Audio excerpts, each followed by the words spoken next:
Jen, nice to see you. Good morning, everyone. Good morning. Today we're taking another historic step in our campaign to slash job-killing regulations and improve the quality of life for all of our citizens. In the past, many of America's most critical infrastructure projects have been tied up and bogged down by an outrageously slow and burdensome federal approval process, and I've been talking about it for a long time, where it takes many, many years to get something built, done in any way. The builders are not happy, nobody's happy. It takes 20 years, it takes 30 years, it takes numbers that nobody would even believe. These endless delays waste money, keep projects from breaking ground, and deny jobs to our nation's incredible workers. From day one, my administration has made fixing this regulatory nightmare a top priority. And we want to build new roads, bridges, tunnels, highways, bigger, better, faster, and we want to build them at less cost. That is why, for the first time in over 40 years, today we're issuing a proposed new rule under the National Environmental Policy Act to completely overhaul the dysfunctional bureaucratic system that has created these massive obstructions. Now, we're going to have very strong regulation, but it's going to go very quickly. And if it doesn't pass, it's going to not pass quickly. It doesn't have to take 10 years or much longer than that. These proposed reforms will reduce traffic in our cities, connect our rural communities, and get Americans where they need to go more quickly and more safely. We're pleased to be joined by Secretary David Bernhardt, Secretary Elaine Chao, Administrator Andrew Wheeler, and Council on Environmental Quality Chairwoman Mary Newmeyer. They've done a fantastic job on this. Also with us are representatives of the American workers from across the country, including President of the North America's Building Trades Union, Sean McGarvey, President of the National Cattlemen's Beef Association, Jennifer Houston, President of the American Trucking Associations, Chris Spear, and many other leaders of labor and industry. America is a nation of builders. It took 4 years to build the Golden Gate Bridge, 5 years to build the Hoover Dam, and less than 1 year, can you believe that, to build the Empire State Building.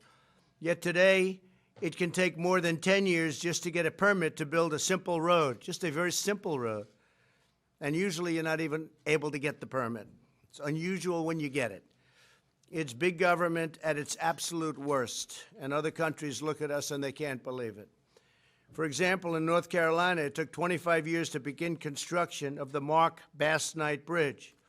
In Alaska, improvements on a 15-mile stretch of Sterling Highway, the only road connecting local communities to the rest of the state, and a very dangerous area. It's been delayed for over 15 years, but we're getting it started. In Washington State, it took 2 decades to finish environmental reviews for the runway at the Seattle-Tacoma International Airport. Think of that. It takes decades. The United States will not be able to compete and prosper in the 21st century if we continue to allow a broken and outdated bureaucratic system hold us back from building what we need: the roads, the airports, the schools, everything. Right now, it takes over 7 years, and oftentimes much longer, and 7 years is like record time, to complete approvals for a simple highway, the simplest of them. With today's proposed reforms, we will reduce that number by more than 70%. We'll cut the federal permitting timeline for major projects down to 2 years, and ideally we're going to try and get even less than that. So you'll be, instead of 21, 22, 25, 8, 9, 12, 15, we're going to get it down to 2 years and maybe less, with strong regulation, especially environmental and safety regulation. But we'll get it down to a very low number, and we're going to do it fast. We're doing it with a rule change that just is being signed. In the past, those seeking infrastructure permits have had to go to numerous federal departments all over. Numerous, and numerous means many, many, sometimes to get the same exact change, but you had to get them from different departments.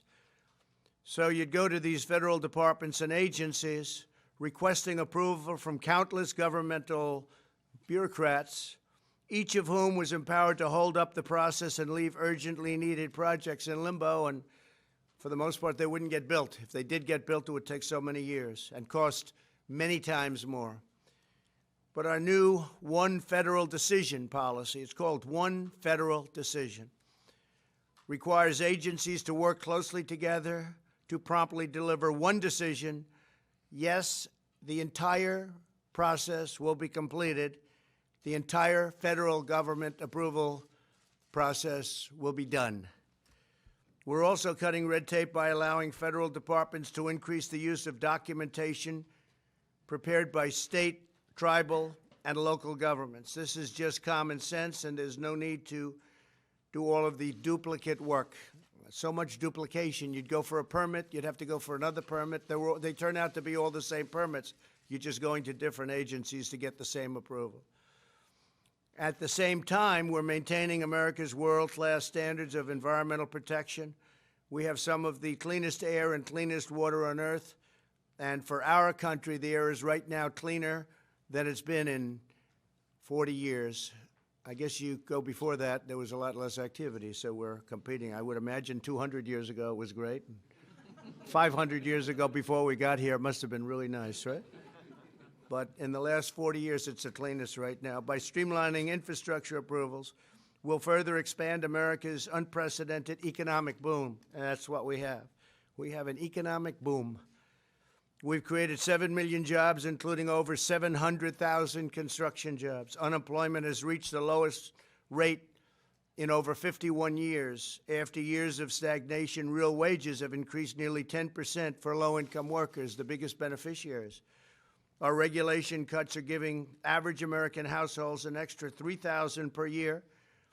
And if you look at the tax cuts and all of the other cuts, it's close to $10,000 a year with all of the cuts that we're getting.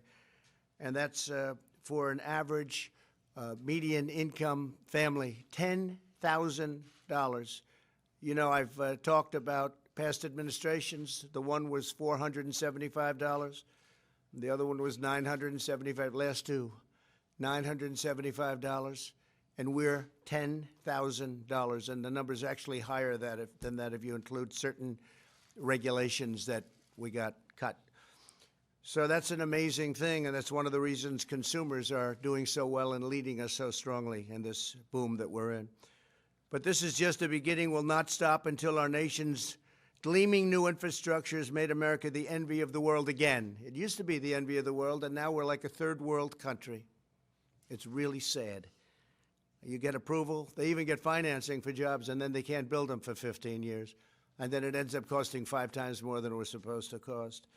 So I'd now like to ask Chairwoman Mary Newmeyer to say a few words, and we're going to have another couple of speakers, and then we'll take some questions. Go ahead. Thank you. Thank you. How are you? Come on over here, Mary.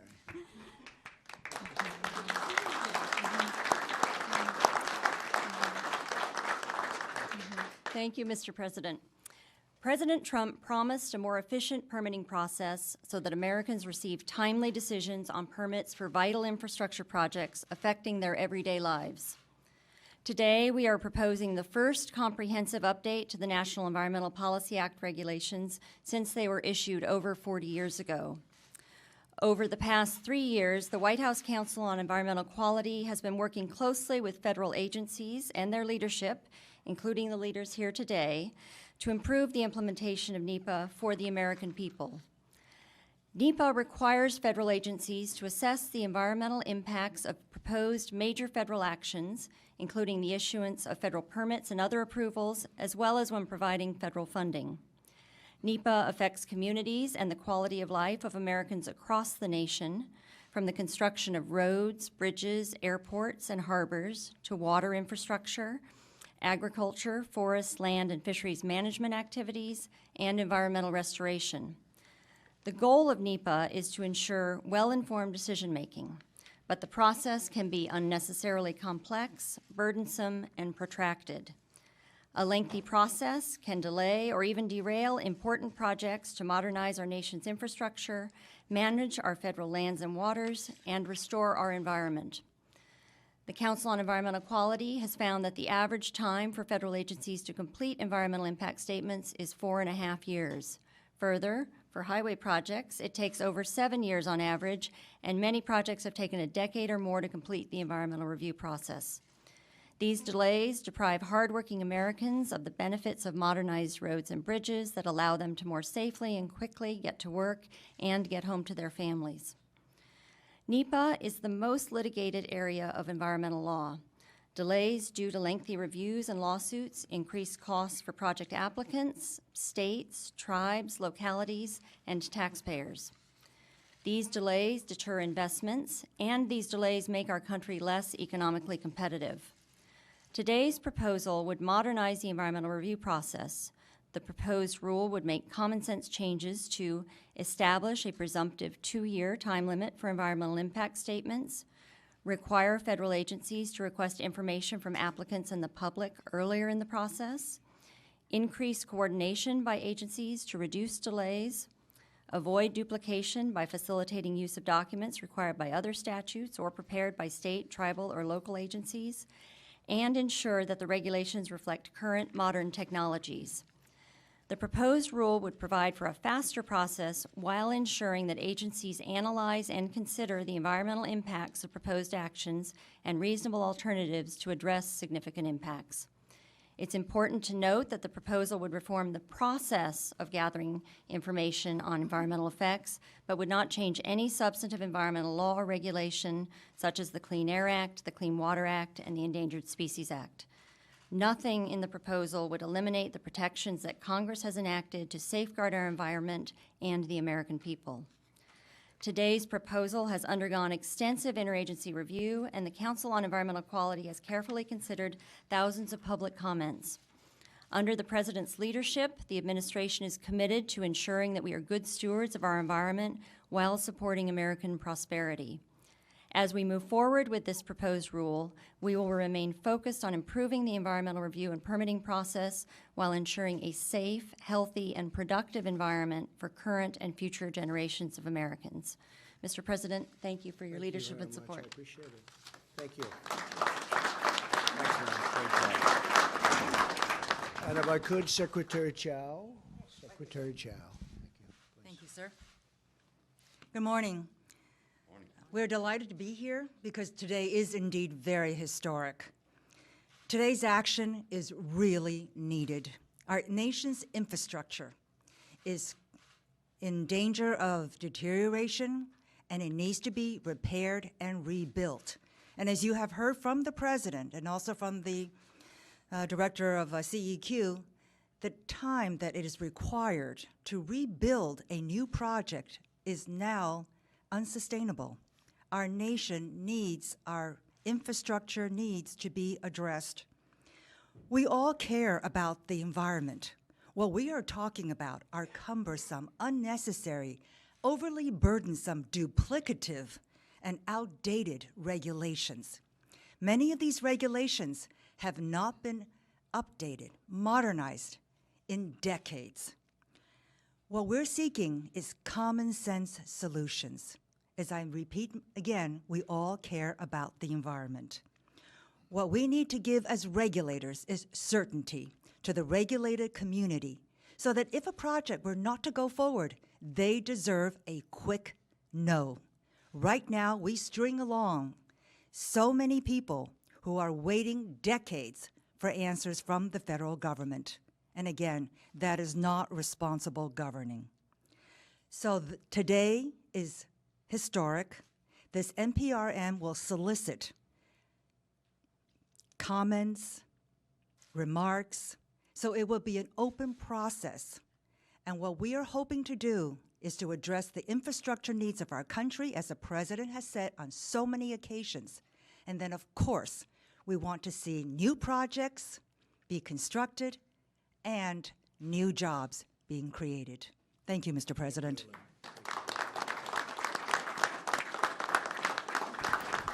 Thank you, Elaine. I want to also thank Elaine for doing a great job. She's doing a fantastic job.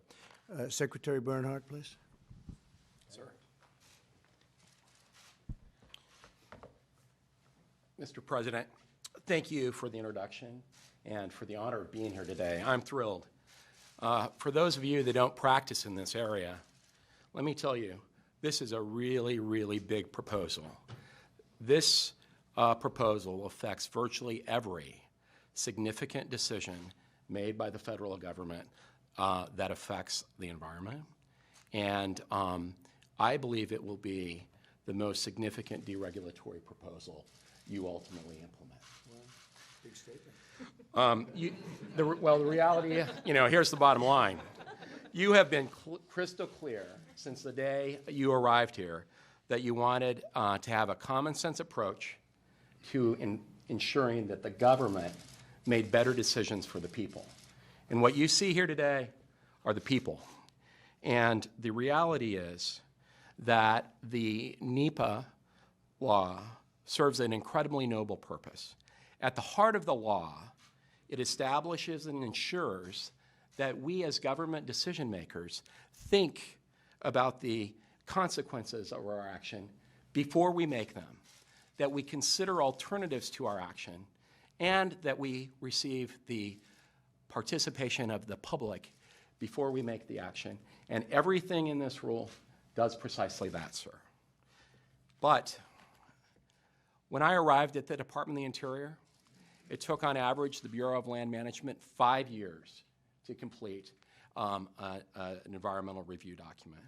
We now are doing those in an average of 1.2 years.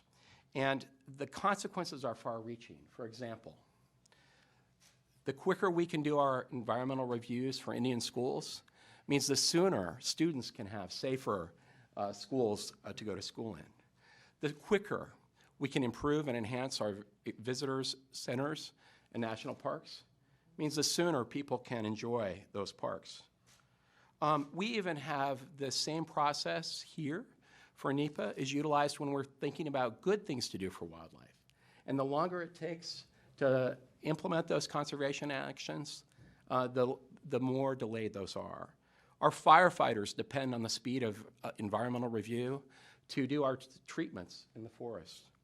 Our ranchers, which are here, depend on the speed of our environmental review to know whether or not they're going to have grazing opportunities next year. Our farmers need to know that they can depend on our decisions so that they can know that our water operations are likely to be consistent and secure. And what you're doing here is a very big thing. We have, in the last 40 years, we've gone backwards.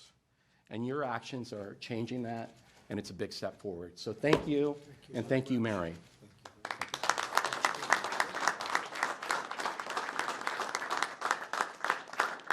Please, Andrew Wheeler. Where is Andrew? Come on, Andrew. Thank you, Mr. President. Thank you, Mr. President. I'm pleased to be here today to celebrate yet another promise this president has fulfilled, to update the NEPA regulations.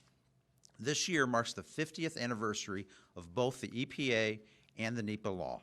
A lot has changed over the last 50 years, and we've made tremendous progress in protecting both the environment and growing our economy. From 1970 to 2018, the emissions of the 6 criteria air pollutants have decreased by 74%, and all 6 have gone down during the Trump administration. Likewise, on the water side, in 1970, over 40% of our nation's drinking water systems failed to meet the EPA standards. Today, over 92% of all water systems meet the EPA standards every single day. At the same time, our economy has grown by 275%, with record-breaking growth over the last 3 years. All of our major environmental statutes have been updated over the last 50 years, and the regulations under those statutes multiple times. The NEPA regulations should have been updated and modernized decades ago. It is long overdue. We have had incredible advancements in environmental protection, and the NEPA process has not kept up to date. It is important to remember that NEPA is mostly about process. Today's changes will have no impact on the important safeguards of our nation's environmental statutes, such as the Clean Air Act, the Clean Water Act, or the Superfund process. The NEPA process today is too bureaucratic and burdensome and has delayed important environmental projects. The permitting process for a new drinking water plant flood control project, or waste facility can take years, if not decades. The NEPA process today is more about preparing documents for litigation than protecting the environment. NEPA established a simple but important principle that the federal government consider the impact of its actions on the environment before committing resources. The NEPA process has lost sight of that goal. Over the years, step after step has been added to the NEPA process, creating a Frankenstein of a regulatory regime. Today's proposal would empower lead agencies to make executive decisions when more than one agency is involved in the process, and will streamline the permitting process without compromising environmental protections. This streamlined approach to NEPA will free up countless career employees to focus more of their time protecting the environment instead of protecting the jobs of attorneys who sue to stop each and every project. NEPA was not meant to be a welfare program for trial attorneys. I want to congratulate the President for his leadership and the Council on Environmental Quality and our sister agencies who have put so much time into this proposal. This proposal is yet another bold step this administration is taking to modernize the federal bureaucracy and our permitting programs for the benefit of all Americans. Thank you, Mr. President. Thank you.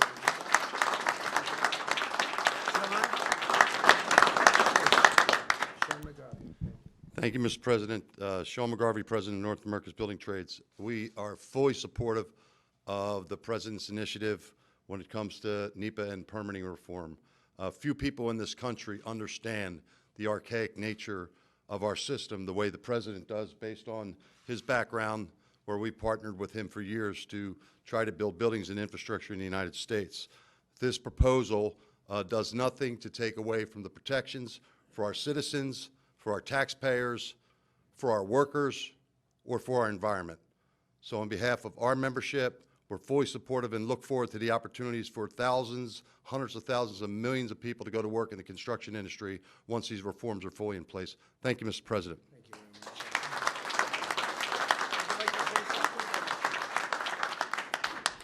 much. Thank you, Mr. President. America's cattlemen and women are subject to NEPA review on a regular basis, whether renewing their grazing permits, applying for a USDA program, or improving their rangeland. And although well-intentioned, it's become mired in a complex web of litigation and complexity and delay. So these reforms are very exciting. They will streamline the process, reduce duplication, allow more local control, and let our cattlemen, our beef producers, going back to doing what they do best, and that's raise high-quality beef to feed the world. On behalf of the National Cattlemen's Beef Association and the Public Lands Council, thank you, Mr. President, Secretary Bernhardt, Secretary Chow, Chairman Neumeyer. We appreciate all your work and all your really remembering the cattlemen, cattlewomen in rural America and everything you do. Thank you. And for the cattlemen and cattlewomen, we're signing, as you know, a very big deal, among many other things, with China. Probably January 15th, and we just signed a $40 billion deal with Japan that's already kicked in. You see that? We did South Korea. We have others that we've done and some that we're doing. We have tremendous trade deals being made, and they're actually good deals for our country instead of bad deals for our country, so it's been good. I'm going to Ohio in a little while. We have crowds of people that for 2.5, 3 days have been standing out in the cold. I don't know how they do it. They're strong people. But they've been out there, and it's pretty much 0 degrees, and it's a great state, and we have a tremendous crowd, so I look forward to that. I'll be leaving in a little while, but we'll take a few questions, please. Mr. President, you mentioned the Chinese trade deal that you're working on. You're going to be signing next week, Phase 1. Can you give us a sense of Phase 2, what you hope to accomplish there, and will you be traveling to Beijing for that? Well, Phase 1 is a big, big number. It's a big percentage of the deal. Some would say half, some would say a little less or a little more than half, but it's a tremendous percentage. It's pretty much all for the farmers, also bankers. We also have regulations for a lot of things are covered that people are going to be very surprised to see. But it's a big chunk of it, and we'll start right away negotiating Phase 2. It'll take a little time. I think I might want to wait to finish it till after the election, because by doing that, I think we can actually make a little bit better deal, maybe a lot better deal. But Phase 1 is a phenomenal deal. Could be up to $50 billion in farm product, so that's something that the most they ever did was $16 billion. So they go from 16 billion to up to 50 billion. So that's numerous times more than they were buying in the past. It's going to have a huge impact. And I see farm prices are going way up. I see corn has just had some big increases over the last little while. Cattle has been doing really well. And the farmers like me anyway. That's what I like about the farmers. But you know what I did do, and you know this better than anybody. They were targeted by China. You know, look, China's negotiating. I don't blame them. But they were targeted. They say, you know, the farmers like Trump, so we'll target the farmers, and they did. And the first year it was $12 billion, and I took $12 billion. I asked Sonny Perdue, Secretary of Agriculture, what do you think, Sonny? He said it's $12 billion. And I think that would have caused tremendous consternation. And they were hit for $12 billion, and I took $12 billion out of the tariffs. We had tens of billions of dollars left over. I gave it to the farmers. Next year was $16 billion. I took $16 billion out of the tariffs. I gave it to the farmers. So the farmers did pretty well, and now they're doing great, and prices are going up very substantially, and China's kicking in. China's already started to buy. Japan, the deal is done. They have been buying. It's a $40 billion deal. But the big question I have is whether or not the farmers will be able to supply that much, because it's much more than, it's the biggest contract ever signed. So I think it'll be great for the farmers, but also great for regulatory, great for banks, you know that, great for finance companies, really a lot. Then we're going to be covering the opening of China and various other things in phase 2. And on impeachment, sir, would you support a deal for witnesses if that included testimony from Adam Schiff and Hunter Biden? Well, I'm going to leave it to the Senate, but I'd like to hear the whistleblower. I'd like to hear Shifty Schiff. I'd like to hear Hunter Biden and Joe Biden. You know, how does Hunter Biden with no experience whatsoever? Would anybody Sean, would you like the Hunter Biden job? He has no experience, making no money, and then all of a sudden she's making millions and millions of dollars. You take that. Would you leave the union for that? I think so. I'm not sure, Mr. President. I know so, but I'm not going to tell. No, I'd like to hear from Hunter Biden. I'd like to hear from, he's a corrupt politician, Adam Schiff. He's corrupt. He gave a sentence, you know, he never knew I was going to release the transcript. He gave a sentence that he made up. He made it up, and it was not what was said in the conversation. That's why I released the transcript. Got approval from Ukraine. We released the exact transcript, and it turned out to be totally different. These are corrupt politicians. The whole thing is a hoax. But I would like to hear Hunter Biden, Joe Biden, Adam, Shifty Schiff, and some others. The informer that never showed up. You know, once I released the transcript, you know what happened. The informer, he never showed up. And the second whistleblower, John, whatever happened to the second whistleblower? The second whistleblower disappeared. There probably was none, or maybe we know who the second whistleblower was. Maybe we do. But he never showed up. All of a sudden they don't talk because they were really unexpectedly met with the actual conversation, the exact conversation. So yeah, if we do that, I would like to have those people, plus others, testify, because it's the greatest hoax ever perpetrated on the United States government. This has gone on since the day I came down the escalator. This isn't just here. This isn't just the Ukraine hoax. This is the witch hunt. This is the whole thing with Russia. That turned out to be a total fabricated plot. The ones who are guilty are the Democrats, the DNC, and all of the dirty cops that were involved, that we caught. Yeah. Mr. President, I'm sure you saw Mike Lee's comments. Did your national security team really say that it would be wrong for Congress to debate military action on Iran? So here's what happened on that. I had calls from numerous senators and numerous congressmen and women saying it was the greatest presentation they've ever had. Mike and Rand Paul disagreed because they want information that, honestly, I think is very hard to get. It's okay if the military wants to give it, but they didn't want to give it. And it really had to do with sources and information that we had that really should remain at a very high level. Could we individually maybe give one or two of them some information? Possibly, if we can do that. I get along great with Mike Lee. I've never seen him like that. But other people have called and they've said it was the best presentation they've ever seen. And let me tell you what was the best. Forget about presentation, the result. We killed a man who killed many, many Americans and many, many people, thousands and thousands of people. And when I go over to Walter Reed and I meet these young, incredible folks, mostly, it just seems mostly men, but also women, where their legs are gone, their arms are gone. In some cases, both the legs and the arms are gone, and the face and the body is badly damaged. And frankly, 5 years ago, they couldn't have lived, and today they can live because of the wonders of medicine and the wonders of Walter Reed and the people over there, what the job they do, the medical doctors. But I will say this, we caught a total monster, and we took him out, and that should have happened a long time ago. We did it because they were looking to blow up our embassy. We also did it for other reasons that were very obvious. Somebody died. One of our military people died. People were badly wounded just a week before, and we did it. And we had a shot at him, and I took it, and that shot was pinpoint accurate, and that was the end of a monster.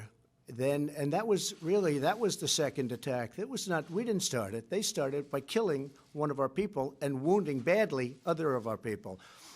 So that you call retribution. Ukraine, if you look at what happened with Ukraine, that's a hoax. Well, this is a hoax too. Iran went in and they hit us with missiles. Shouldn't have done that, but they hit us. Fortunately for them, nobody was hurt, nobody was killed, nothing happened. They landed, very little damage even to the base. They landed. But we had a chance to take out a monster. We took him out, and it should have been done a long time ago. Would you go to Congress to take further military action against Iran? Would you seek congressional It approval? would all depend on the circumstance. I don't have to, and you shouldn't have to be able, because you have to make split-second decisions sometimes. Sometimes you have to move very, very quickly, John. But in certain cases, I wouldn't even mind doing it. You know what bothers me? When I see a Nancy Pelosi trying to defend this monster from Iran who's killed so many people, who's so badly, I mean, so many people are walking around now without legs and without arms, because he was the big roadside bomb guy. He was the one who'd send them to Afghanistan, had sent them to Iraq. He was big. That was his favorite thing. He thought it was wonderful. He doesn't think it's wonderful anymore. When Nancy Pelosi and the Democrats want to defend him, I think that's a very bad thing for this country. I think that's a big losing argument politically, too. Yeah. So anyway, outside of the JCPOA and also with total sanctions implemented, what's left? Well, If just so you Iran- understand on JCPOA, it's close to expiring. In other words, if I didn't terminate it, it expires in a very short period of time. One of the problems, of which there was many, $150 billion, $1.8 billion in cash, all of that money, and then that money was used for terror. Because if you look at Iran, it wasn't so bad until they got all that money. They used that money for terror. That's when it became really bad.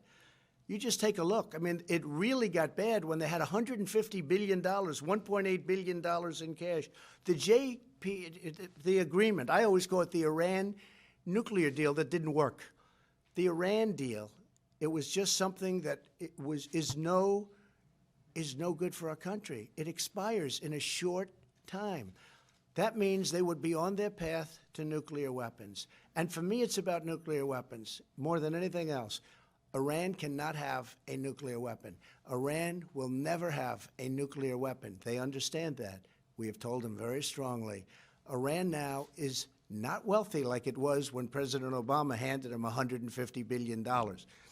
They're a much different country. We'll see whether or not they want to negotiate.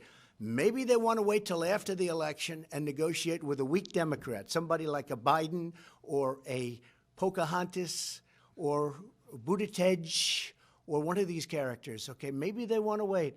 But I think they're probably well off doing it now because if you look at the polls and if you look at what's going on, we're doing very well. They're losing a tremendous amount. They're getting hurt very badly by the sanctions. It all can end very quickly. But as to whether or not they want, that's up to them. Not up to me. It's totally up to them. They can straighten out their country. Iran right now is a mess. They can straighten out the economics of their country very, very quickly. Let's see whether or not they negotiate. Leverage today. On these sanctions, when should we expect to see sanctions on Iran following the attacks? Immediately. It's already been done. Yeah, we've increased them. They were very severe, but now it's increased substantially. I just approved it a little while ago with Treasury.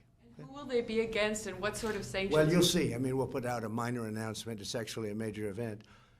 It's like this. This is to me a major event, and so far I have had no questions on the fact that we can build a highway in, a small fraction of the time, that we can build all of these beautiful bridges that we want to build, but they can't get approvals. I've had no questions on that Are you shocked, Sean, when you hear that? No, I mean, Mr. President. honestly, they should be having some questions. Okay, yeah, John, go ahead. Mr. President, the plane that went down Yeah. coming from Iran, what do you Terrible. think happened to that plane? Well, I have my suspicions. It was very, I don't want to say that because other people have those suspicions also. It's a tragic thing. When I see that, it's a tragic thing. But somebody could have made a mistake on the other side. Could have made a mistake. It was flying. It was flying in not our system. No, it has nothing to do with us. It was flying in a pretty rough neighborhood, and somebody could have made a mistake. Some people say it was mechanical. I personally don't think that's even a question, personally. So we'll see what happens. I don't know. I really don't know. I don't want to get, that's up to them. At some point, they'll release the black box. Ideally, they'd get it to Boeing, but if they gave it to France or if they gave it to some other country, that would be okay too. I think, ideally, that will be released. I have a feeling that it's just something very terrible happened. Very devastating. Mr. President? Yeah. The situation in Venezuela has not gone as smoothly as some people, likely even yourself, have hoped. What are you prepared to do Well, I never differently? thought it would go smoothly. Venezuela hasn't gone smoothly since it became a socialist or worse than that country. So I never expected anything to go smoothly. We'll see what happens with Venezuela. They're doing poorly. I mean, there's a great case. When I say this country will never be a socialist nation, there's a great case. It was a wealthy country 15 years ago, 20 years ago. That was like a really wealthy country. And now they don't have water. They don't have food. We're supplying a lot of food. We're supplying a lot of water. So, no, it takes a period of time. It's been, I've only been here a relatively short period of time. We'll see what happens. Are you prepared to do anything else, change the Well, I'm strategy? not going to say that. No, we have a good strategy, but we're taking care of people. We're helping people. Colombia is helping a lot of people. Some of the nations surrounding are helping people. But I think we're doing a good job. They have a system that right now is very broken. We'll see what happens. Stay tuned. President, Mr. President. Blow up the embassy in Baghdad. Can you provide more details on what that plot was? No, I think it was obvious. If you look at the protests, and this was the anti-Benghazi. Benghazi was a disaster. They showed up a long time after it took place. They saw burning embers from days before. I said, get out today, immediately. They were saying, we think we can have them tomorrow. I said, nope, they got to go right now. And they were on their way very quickly, and they got there they got there quickly. They could have done that with Benghazi too, by the way, same thing. Had they gotten there, had they done what I did, you wouldn't know the name Benghazi. It would not be a very famous name. Now it's a very famous name. This was the anti-Benghazi. We got the Apaches there very quickly. They were doing the flares. People didn't know what was happening. But if you look at those protesters, they were rough warriors. They weren't protesters. They were Iranian-backed. Some were from Iraq, but they were Iranian-backed, absolutely, and they were looking to do damage, and they were breaking the windows. And, those are very structurally strong windows, as you know, and they were almost through. And had they gotten through, I believe we would have either had a hostage situation or we would have had we would have had a lot of people killed. Those people were going to do very serious harm. They were soldiers, they were warriors, and we stopped it. We stopped it. That was a totally organized plot, and you know who organized it. That man right now is not around any longer, okay? And he had more than that particular embassy in mind. Do you have a problem with John Bolton testifying in the Senate trial? Always got along with him. He didn't get along with some of our people, but that's really going to be up to the Senate. It's always up. I don't stop it, no, but he would, it would be. Now, I'd have to ask the lawyers because we do have to me, for the future, we have to protect presidential privilege. When we start allowing national security advisors to just go up and say whatever they want to say, we can't do that. So we have to protect presidential privilege for me, but for future presidents. That's very important. I would have no problem other than we have to protect. We have to be able to protect. People can't go up and say whatever my thoughts are, whatever your thoughts are about us, countries, views. You don't want that to be out. So we have to protect presidential privilege. Yeah. So, Mr. President, you said yesterday you want NATO to do more. Could you be a little more, provide a I little did. more I detail spoke. on what you want? Right. I Have spoke you got to. any indication from them that they Yeah, want I to spoke do to him yesterday. I spoke to Secretary General yesterday, and we had a great conversation. He was very, I think he was actually excited by it. And I actually had a name, NATO, right? And then you have ME, Middle East. You'll call it NATOMI. I said, what a beautiful name, NATOMI. I'm good at names, right? USMCA, like the song, YMCA. Everybody, nobody could remember USMCA. I said, think of the song, YMCA. Now everybody says it. They don't remember the previous name of a bad deal, okay? Commonly known as NAFTA.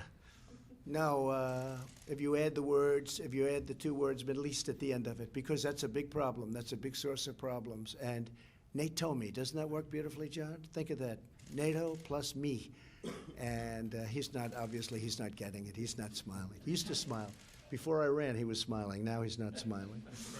More troops? You know what I'm talking about. More NATO personnel in the region, is that Yeah, what you're saying? as opposed to us, to be honest with you, because this is an international problem. And we can come home, or largely come home, and use NATO. This is an international problem. We caught ISIS. We did Europe a big favor. We got 100% of the caliphate. We have thousands and thousands of ISIS fighters are killed, and thousands, tens of thousands are in prison right now. And Europe doesn't want them. It's not right. They want to go to France. They want to go to Germany. They want to go to UK. They want to go to these countries where they came from. That's their home. The U.S. is not their home. They want to go. It's not fair that we're holding these people and that other countries aren't taking because we're bearing the cost. So I think that NATO should be expanded and we should include the Middle East. Absolutely. And we pay for a big percentage of NATO. And by the way, if you look at and speak to Secretary General Stoltenberg, who's doing a terrific job, by the way, he will tell you that I raised $130 billion more than they were getting. It was going down from past administrations every single year. It was down to a very low number. I came in, I said, got to pay, folks, got to pay. We're working with you, we're protecting you, we're a part of this, you got to pay. We don't want to be the fools like we have been for so many years.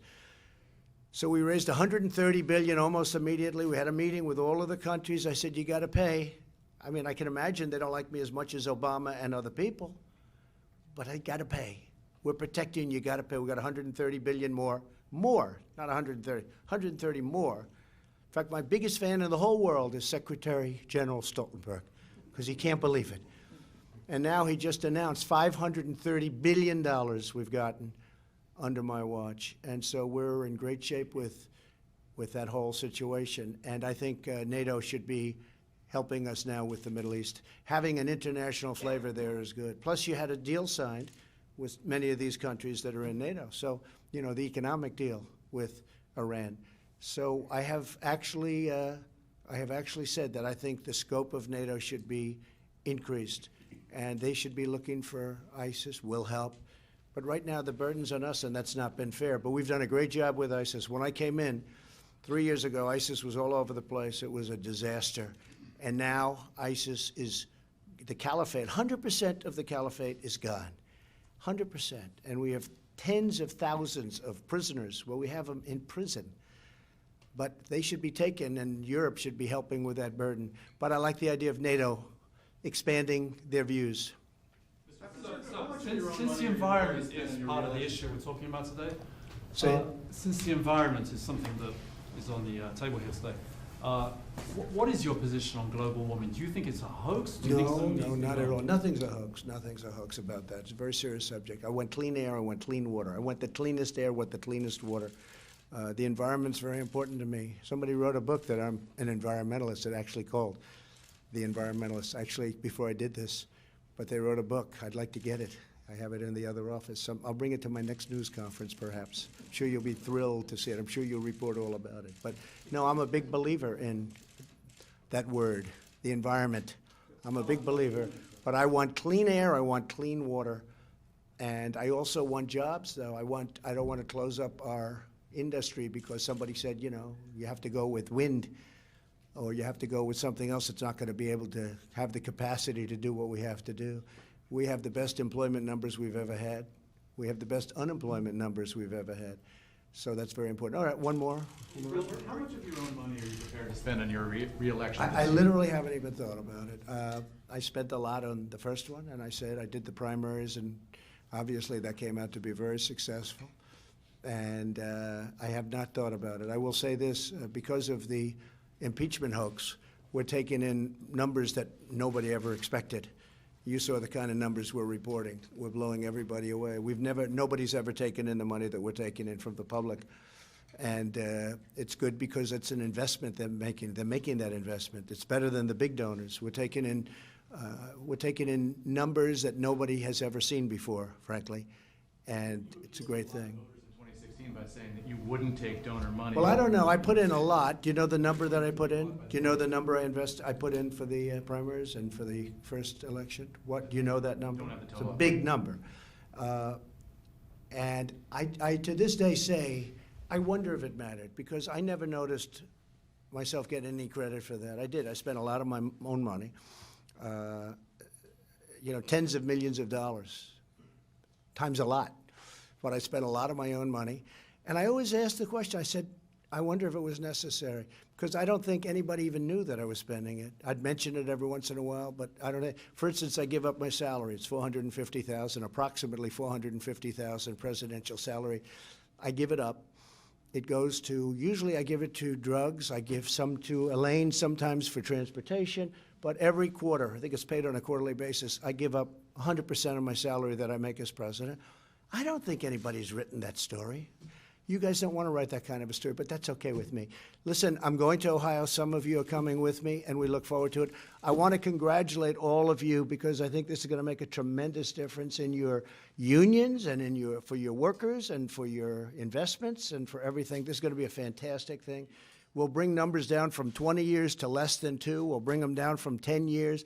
I really think that you'll hit much less than 2, even for major projects. And I want to thank everybody for being here. It's a great honor. Thank you very much. Thank you. Thank you.